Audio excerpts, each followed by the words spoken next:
নমস্কার শ্রোতা বন্ধুরা, শুভ সন্ধ্যা। ফিরে এলাম কথাকৃতির এক অনন্য সন্ধ্যা নিয়ে।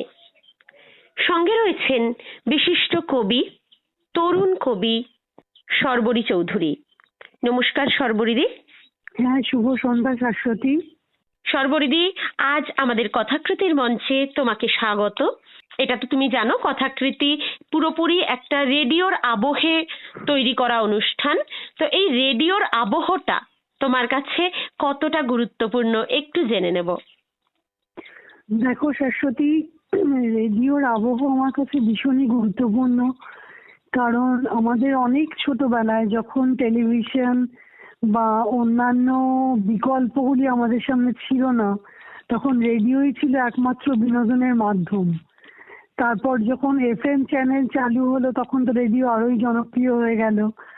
আর দেখো, আজ আমাদের হাতের সামনে টেলিভিশন শুধু নয়, আমাদের গোটা ইন্টারনেট দুনিয়া রয়েছে, তাও কিন্তু আমরা মহালয়ার দিনটায় রেডিও ছাড়া ভাবতে পারি না, তাই নয় কি? একদম সত্যি এই কথা। রেডিওর গুরুত্ব আমাদের জীবনে ছিল, আছে এবং থাকবে।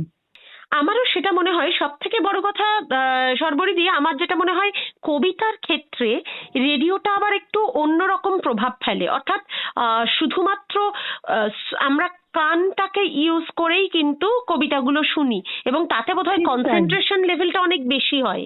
ঠিক তাই, এইটা আমি আরেকটু বলছি। মানে রেডিও মানে তো শুধু অডিও মাধ্যম, শুধু অডিও মাধ্যমে আমাদের একটা ইমাজিনেশনের জায়গা থাকে, যেটা যে মুহূর্তে আমরা টেলিভিশনে আসি সেটা তো অডিও ভিজুয়াল হয়ে যায়, সেখানে আর ইমাজিনেশনের কোনো জায়গা থাকে না। তাই কানে শুনলে আমাদের একটা ইন্দ্রিয় যেহেতু শুধুমাত্র এখানে এনগেজ থাকে, আমাদের ইমাজিনেশনের একটা পাওয়ার কিন্তু এখানে কাজ করে। একদম। এখানে রেডিওর একটা বিরাট ভূমিকা আছে। অন্তত আর কবিতার যেখানে ক্ষেত্রে। শুধুমাত্র শোনার ব্যাপারটা, সেখানে তো রেডিও শুনলে অবশ্যই তার প্রভাব বা তার ফল, মানে এটা অনেক বেশি হয় আর কি মানুষের মনের মধ্যে। একদম তাই। শর্বরীদি, সরাসরি আমরা কবিতায় চলে যাই এবং মাঝে মাঝে অবশ্যই আমরা কবিতার মাঝখানে আড্ডা মারবো। আচ্ছা, অবশ্যই। আজকে প্রথম কবিতা তুমি কি শোনাচ্ছ?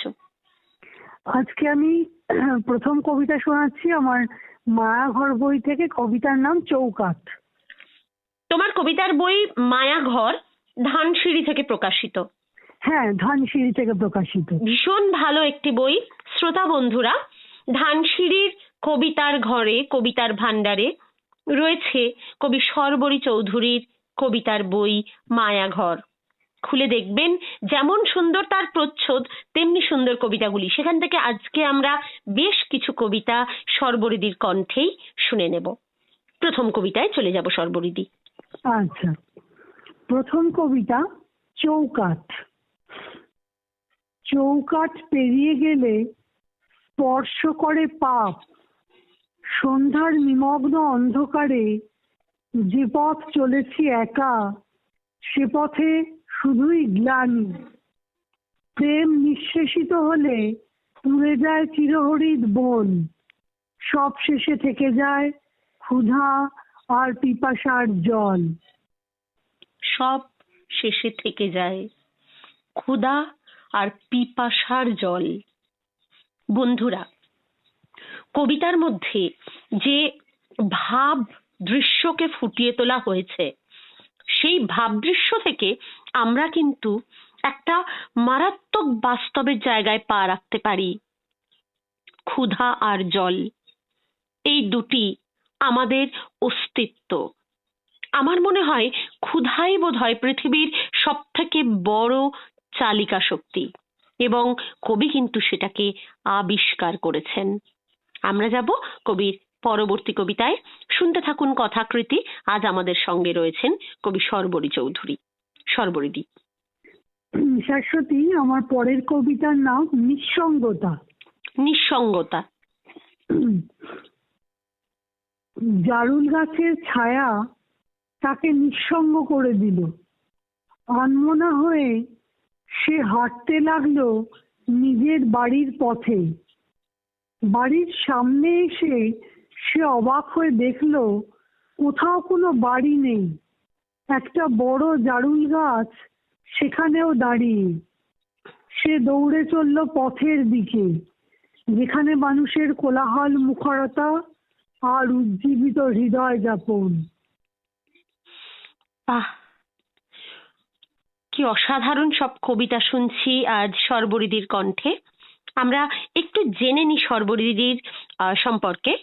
শর্বরীদি অর্থনীতির ছাত্রী ছিল, এখন অর্থনীতির অধ্যাপিকা, তাই তো শর্বরীদি? হ্যাঁ, তো এই যে তোমার সাবজেক্ট অর্থনীতি আর কবিতা, দুটো তো একদম ভিন্নমুখী। একদমই। তো দুটোর মধ্যে কিভাবে ব্রিজ তৈরি করো, কিভাবে সেতু বন্ধন করো?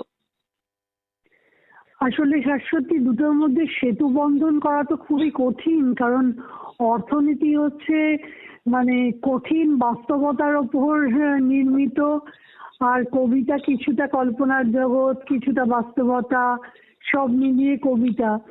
তাই এই দুটির মধ্যে সেতু বন্ধনের চেষ্টা যে করি বলা ভুল, বলা ভালো যে আমি অর্থনীতি তো আবার প্রফেশন, মানে সেটা নিয়ে তো আমি কাজ করি কিছুটা নিজের প্রয়োজনে, কিন্তু আমার যে যাপন, জীবন যাপন, সেই যাপন কিন্তু কবিতাতেই। বাহ, হ্যাঁ, মানে আমি বাঁচি কিন্তু কবিতাতেই, অর্থনীতিতে নয়। স্বাভাবিক, মানুষ বেঁচে থাকে কিন্তু অর্থনীতি পড়াই কবিতায়। ঠিকই, কিন্তু আমার বাঁচা, আমার যাপন সবই কিন্তু কবিতা, কবিতা এবং সাহিত্য আর কি। আমরা খুব সুন্দরভাবে শুনে নিলাম যে অর্থনীতি কবির চলা, আর কবিতা কবির যাপন। এই চলা আর যাপন, এই দুটো মিলেমিশেই কিন্তু জীবন। আমরা যাব কবির পরবর্তী কবিতায়। আমার পরবর্তী কবিতা ক্লান্তি। কবিতা ক্লান্তি। নিবিড় রাত্রে বেকার যুবকের হাঁটা বড় চোখে লাগে। ক্লান্তির অনেক রূপ তাকে দেখলে বোঝা যায়। উচ্চকিত আলো, জনপথের ইশারা তুচ্ছ করে দিয়ে সে বসেই থাকে পার্কের বেঞ্চে। পার্কের কৃষ্ণচূড়া গাছ থেকে ঝরে পড়া ফুল তাকে দেয় রক্তিম আশ্রয়। এটুকুর জন্যই এখানে ফিরে ফিরে আসা, শুধু এটুকুরই জন্য। আমরা বারবার এভাবেই যেন ফিরে আসতে পারি, কারণ এই ফিরে আসাটাই চলা, এই ফিরে আসাটাই একমাত্র আশ্বাস। কবিরা ধরতে পারেন, লিখতে পারেন, আমরা শুধু অনুভব করতে পারি। চলে যাব পরবর্তী কবিতায়। শর্বরীদি। আমার পরবর্তী কবিতা পুতুল। বিস্তৃত সংসার সাজিয়েছিল সে, যেন ঠিক ছেলেবেলার পুতুল খেলার মতোই। কত দীর্ঘ পথ পেরিয়েছে তারপর। একদিন সে বের করে ছেলেবেলার পুতুলগুলো। এ কি, একটা কম কেন? চমকে ওঠে সে। তারপর আয়নার সামনে গিয়ে আবিষ্কার করে সে নিজেই হারিয়ে যাওয়া সেই পুতুলটা, যাকে নিয়ত বাঁচতে হয় এক ক্ষমাহীন আধার বেলায়। বাহ বাহ বাহ, খুব সুন্দর কবিতা। একটা কথা একটু জিজ্ঞেস করে নি, তোমার কবিতার রসদ কোথায় পাও? আমার কবিতার রসদ আমি মূলত পাই জীবন থেকেই, অবশ্যই জীবন থেকেই তো কবিতার রসদ পাওয়া যায়। চারপাশে যা দেখি, যা শুনি, যা অনুভব করি, আবার যা দেখি তার বাইরেও যা, তার উপরে বা তার বাইরেও যা দেখতে পাই আর কি, যা আপাত দৃষ্টিতে যা দেখতে পাই তার বাইরেও তো একটা দেখা থাকে। একদম সেই তাই। দেখাটুকু, সেটুকু আমার কবিতার রসদ। বাহ, জীবন এবং জীবনের যেটুকু অদৃষ্ট অংশ, সেটুকু আমার কবিতার রসদ আর কি। আচ্ছা, তোমাকে একটা কবিতা শোনাই আমি, আমার কবিতা। অবশ্যই। কবিতা সুখ। আমি পড়ছি তোমার অগ্নিসম্ভবা কাব্যগ্রন্থ থেকে। আমার এই অগ্নিসম্ভবা প্রকাশিত হয়েছিল কীর্তিকথা প্রকাশনী থেকে। আচ্ছা আচ্ছা, বাহ। প্রচন্ড একটা ঝড়ে আমাদের বাসাটা ভেঙে চুরমার হয়ে গেছে। প্রচন্ড একটা ঝড়ে আমাদের বাসাটা ভেঙে চুরমার হয়ে গেছে। আমরা আবার একটা করে নতুন কাঠি আর পাতা বয়ে আনছি, নতুন একটা বাসা বানাবো বলে। সময় লাগছে, তবে জানি এই আশাটাই একদিন বাসা হয়ে উঠবে। এই আশাটাই একদিন বাসা হয়ে উঠবে, যেখানে পরম নিশ্চিন্তে বাস করব আমি আর আমার ঈশ্বর। বাহ, অসাধারণ। এই আশাটাই একদিন বাসা হয়ে উঠবে, মানে এই পংক্তিটি যে কি অসামান্য পংক্তি, এবং বস্তুতই তাই। আমাদের জীবনে আশাই তো আমাদের বাসা হয়ে সবকিছু না, ওঠে। মানে আশাই তো বাস্তবায়িত হয়ে আমাদেরকে বাঁচতে সাহায্য করে। ঠিক তাই। অসাধারণ পংক্তি শাশ্বতী, ভীষণ ভালো লাগলো কবিতাটি, খুব সুন্দর। তোমার কাছ থেকে এরকম অনুপ্রেরণা পেতেও ভালো লাগছে সর্বরিদি। আমরা যাব তোমার পরের কবিতায়। আচ্ছা, আমার পরের কবিতা আগুন। কবিতা আগুন। আমরা শুনছি সর্বরী চৌধুরীর কবিতা, তার কণ্ঠে। শহরলোভী মাংসাশী মানুষের মিছিলে ও কে? স্বপ্ন ভরা দু চোখ আর মায়াময় হাসি। ওর চোখে চোখ পড়লে অস্বস্তি হয়। ও কি একটা ভুল মানুষ, অগণিত ঠিক মানুষের ভিড়ে? ও কি বাঁশি বাজাতে পারে, সুরের আগুনে পুড়িয়ে দিতে পারে শহরলোভী মাংসাশী চোখগুলো? বাহ, কি ভালো, কি ভালো কবিতা। শ্রোতা বন্ধুরা, সর্বরিদির কবিতার মধ্যে একটা অদ্ভুত ব্যঞ্জনা আছে। যেটুকু কবিতায় বলা থাকে তার অনেক বেশি না বলা কথারা কিন্তু সর্বরিদির কবিতায় উপস্থিত। আর আমার মনে হয় সেই না বলা কথাগুলোই কিন্তু আসলে কবিতা। বাকিটা তো শুধুমাত্র সূত্রধারা। এই সূত্রধারা নিয়েই আমাদের এগিয়ে যেতে হয়। তাই জন্যই তো আমরা সূত্রধর, কবিতার সূত্রধর। যাব সর্বরিদির পরের কবিতায়। তার আগে আপনাদের একটু বলি, কবি সর্বরী চৌধুরী, তার ছোটবেলার এক দুটো ঘটনা আমার জানা আছে। সর্বরিদিকে আমি ব্যক্তিগতভাবে চিনতাম। সর্বরিদির বাবা, উনি আমার শিক্ষক ছিলেন, স্বর্গীয় সমীরণ চৌধুরী। আমি তার ছাত্রী। প্রচুর প্রচুর অনুপ্রেরণা পেয়েছিলাম মাস্টারমশাইয়ের থেকে। আমি যখন ওনার বাড়িতে পড়তে যেতাম, উনি আমাকে বাংলা পড়াতেন এবং বাংলায় আমার কবিতা উনি ঠিক করে দিতেন, শুধরে দিতেন। কোথাও ভুল হলে আমাকে শিখিয়ে দিতেন। আমি তার স্নেহধন্যা, তাকে আজ প্রণাম জানাই। এবং আজকে আমাদের এই পর্বটি আমি আমার মাস্টারমশাই এবং সর্বরিদির বাবা শ্রদ্ধেয় স্বর্গীয় সমীরণ চৌধুরীর উদ্দেশ্যে উৎসর্গ করলাম। সর্বরিদি ভীষণ ভালো স্টুডেন্ট ছিল এবং সর্বরিদি মাধ্যমিকে প্রথম 3 জনের মধ্যে এসেছিল, তাই তো সর্বরিদি? না না না, একেবারেই না। আমি মেয়েদের মধ্যে পঞ্চম হয়েছিলাম। মাধ্যমিকে মেয়েদের মধ্যে 5th হয়েছিল সর্বরিদি। এবং আমাদের গর্ব ছিল সর্বরিদি। সর্বরিদি যখন মাধ্যমিক দিয়েছে সেটা বহুকাল আগের কথা, মানে ইতিহাস। তোমার বোধহয় 95 সাল। 1995। বন্ধুরা ভাবুন, 1995 সাল। কৃতি ছাত্রী সোনারপুরের, আমাদের গর্ব সর্বরিদি। সর্বরিদি, তোমাকে আজকে এই অনুষ্ঠানে খুব ভালো লাগছে। বেশি হয়ে যাচ্ছে। আমরা যখন তোমার বাড়িতে পড়তে যেতাম সর্বরিদি, আমরা সত্যি চুপি চুপি, অন্তত আমার মধ্যে এটা খুব কাজ করতো, একবার সর্বরিদিকে দেখি, কেমন যদি সর্বরিদির মতো হওয়া যায়। কিছুই ছিল না। আমাদের কাছে তো তখন ওটাই অনেক বড় ব্যাপার ছিল না সর্বরিদি? আমরা ছোট থেকে বড় হয়েছি একটা লক্ষ্যকে স্থির করে। কখনো তুমিও আমাদের সেই লক্ষ্য হয়ে উঠেছিলে। এটা কিন্তু আজকে আমি ভীষণ গর্ব করে বললাম আমার এই অনুষ্ঠানে। এটা আমার সৌভাগ্য, যদিও আমি নিজে এতখানি বিশেষণের যোগ্য কিনা আমি জানি না, কিন্তু তবুও শুনে আমার ভালো লাগছে অবশ্যই। আর সর্বরিদির সাবজেক্ট ইকোনমিক্স, আমি এটা জানতাম এবং আমি তখন জেনেছিলাম যখন আমি নিজেও ইকোনমিক্সের জন্যই এগিয়েছিলাম। তো আমরা আবার চলে যাব তোমার কবিতায়। আচ্ছা, আমার পরবর্তী কবিতা শুশ্রূষা। সমুদ্রের ধারে বসে মোবাইলে মগ্ন যে ছেলেটি, জানি না তার সাথে সাগরের সম্পর্ক কি, কিন্তু যে মেয়েটি সোল্লাসে খেলছে ঢেউয়ের সঙ্গে, তাকে সমুদ্রের বড় প্রয়োজন। হোটেলের ব্যালকনি থেকে যখন দেখছিলাম ওদের, এমন সময় কানে এলো চাপা নারী কণ্ঠ, এ কি, কি করছো, এরকম তো কথা ছিল না, প্লিজ ছেড়ে দাও। শেষের শব্দগুলো ডুবে গেল কান্নায়। সমুদ্র, তুমি সকলের শুশ্রূষা হতে পারো না? সমুদ্র কি সত্যি সবার শুশ্রূষা হতে পারে?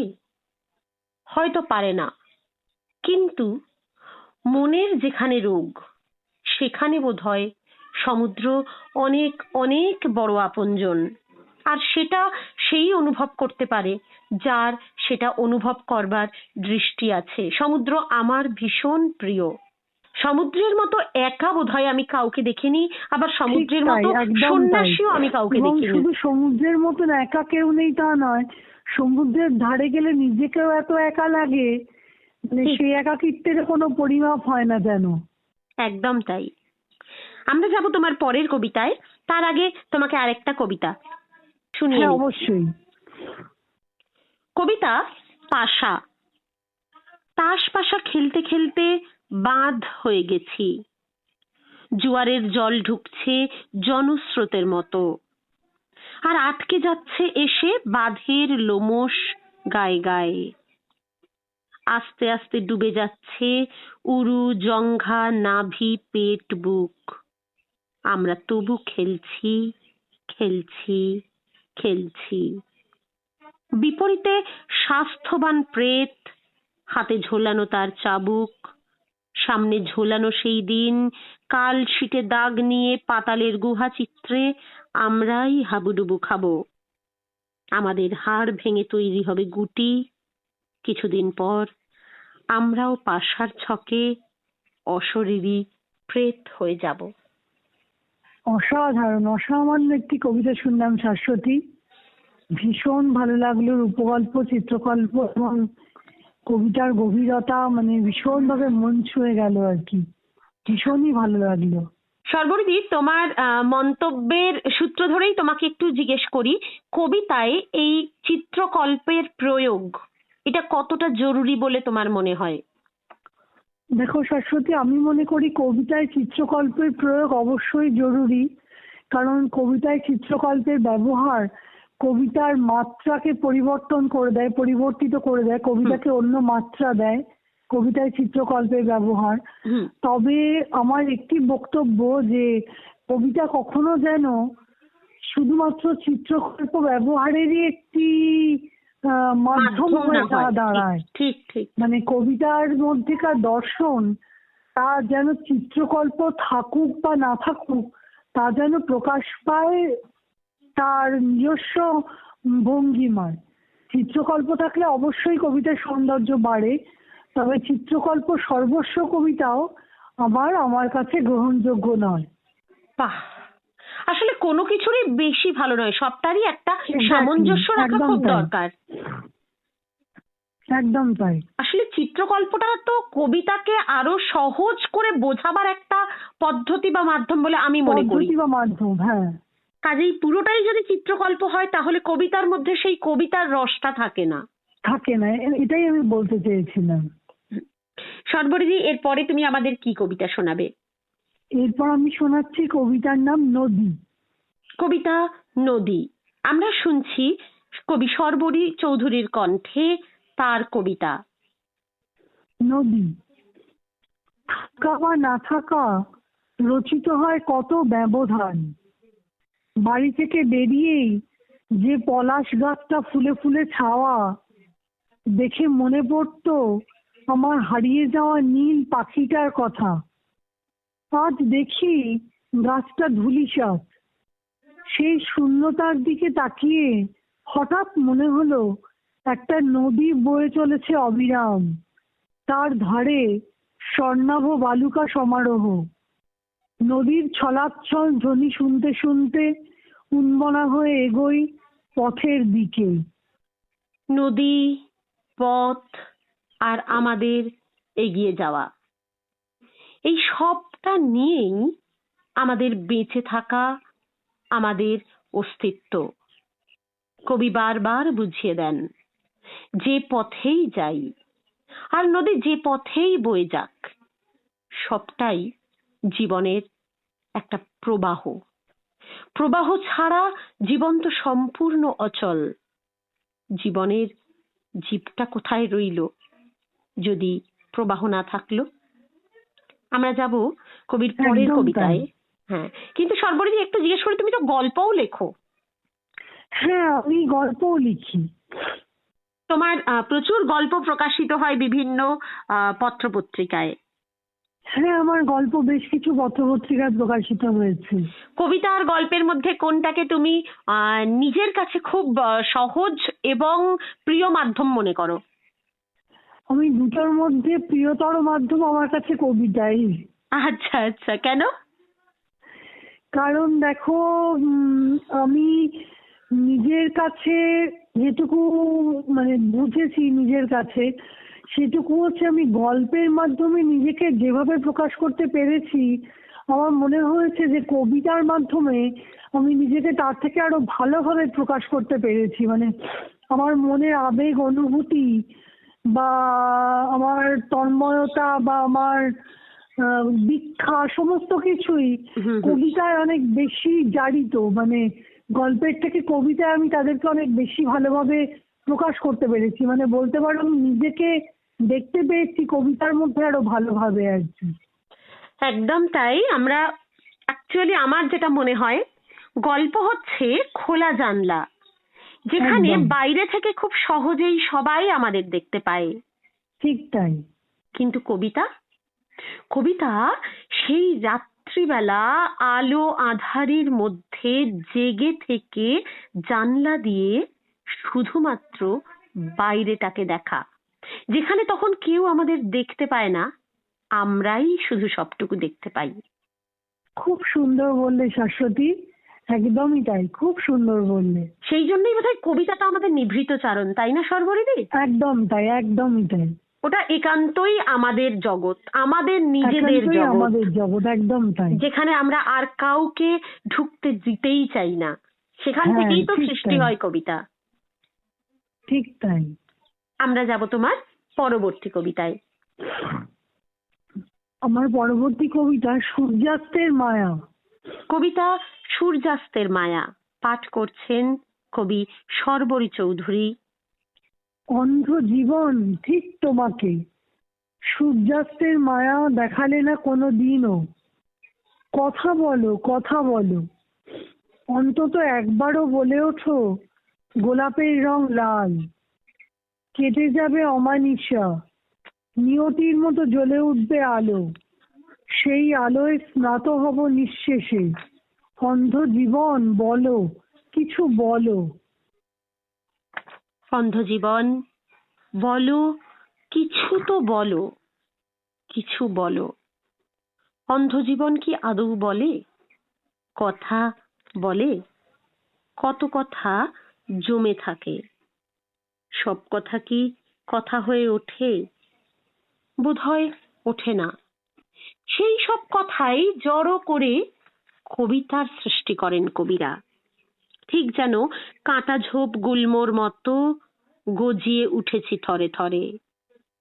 সুদীর্ঘ মরুপথে যে ঝড় শুনিয়ে গেছে মৃত্যুর গান, তাকেও করেছি পদানত, বাতাসকে বইতে দিইনি ধরা বাঁধা গতে। অন্ধকার যত ঘন হয়েছে চোখের পাতায়, নির্দ্বিধায় সাহস করেছি সঞ্চয়। চতুরঙ্গ বৃষ্টির দিনে কখনো ভিজেছি আপাদ মস্তক, কখনো হাপরের মতো শুষে নিয়েছি যত লবণাক্ত মেঘেদের গলে যাওয়া ক্ষত।